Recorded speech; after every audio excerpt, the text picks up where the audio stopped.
Hello boys.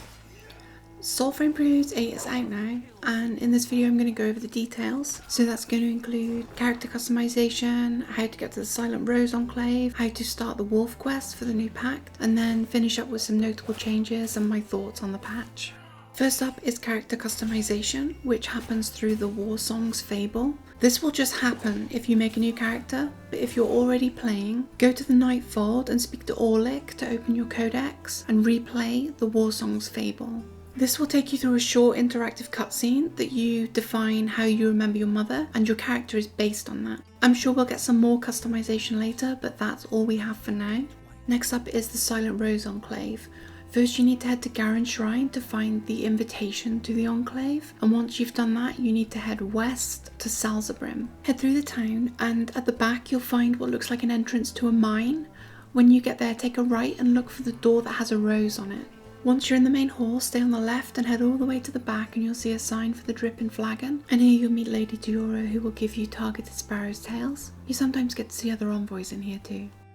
To get the new Pact, you'll need to do the quest to save Orengall and her pups. Go to the north of the map and look for red lanterns attached to chests. One of these will contain a note that starts the quest with a cutscene. I'm not going to go over every detail so that you can enjoy it for yourself, but in general, you need to follow the howls. You'll need to free some pups in the overworld and some in the undercity. This just worked for me, but I've seen some people report problems at this point with the next quest step not appearing for them. And some solutions I've seen for this are to relog, to go to the Enclave, or just run a few sparrow's tails and it should pop up. Then once you've freed the pups, you'll be directed to a large camp in the north, and after clearing that, you'll be able to craft the Pact. As for how the Pact plays, the first ability lets you send out a ghostly wolf that you can use to travel with increased speed, but if your human body is hit in this form, then it takes you back. A problem it has is that it doesn't give you a signal that the ability is about to end, so it's very hard to judge how far you can go. When you're in this form, you just need to attack and it'll teleport your human form to where the wolf currently is.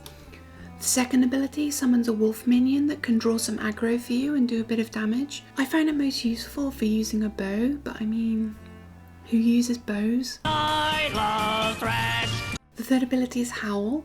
It gives you and your party increased smite chance and courage. It also turns enemy dogs on their masters for a good 5 seconds, and then you need to fight them anyway. Weapons have stat caps for their attunement. So if you're using a courage weapon, you probably already have your courage capped anyway, so maybe it makes your abilities a little stronger.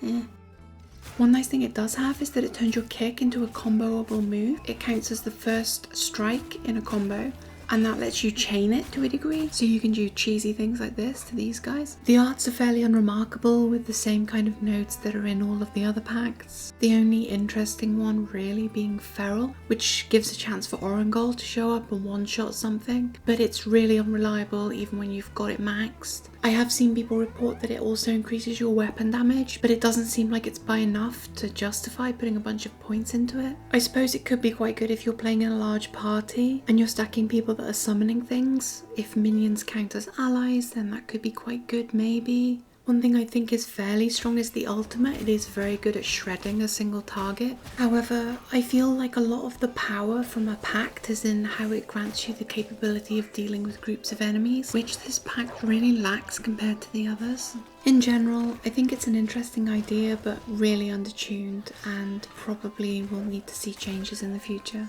A new armour set has been added to go with the Pact called the Orengall set. You can farm it from Dermak undercity sparrow's tails. Elemental hazards have been added to the undercity. This one is a wall of fire that you have to grapple some water onto. Then it takes a while to burn through and dumps the water on the fire before you can pass. Other notable changes include when you're low on health, if you enter the Nightfold, you'll heal up to 25% health. There have been adjustments to loot drop chances. This seems to have only impacted things like materials gained from chests, like you'll get additional petrified ichor and things like that. It doesn't appear to have impacted gear drops.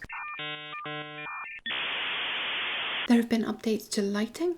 I'm not sure I've noticed, but the game looked gorgeous anyway. There have been updates to animations, and the jump attack in particular looks a lot more chunky. There's been improvements made to combat, particularly around the AI, and there's been new mob types added. There's a spell sword, hammer and shield, twin axes, halberdier. In general, it's difficult to express what it is, but the AI feels less dumb now. For instance, the enemies will dodge your attacks more and they generally feel more aggressive. So combat feels much better now. There's been a bunch of bug fixes, but there's still some things that happen that feel a bit strange.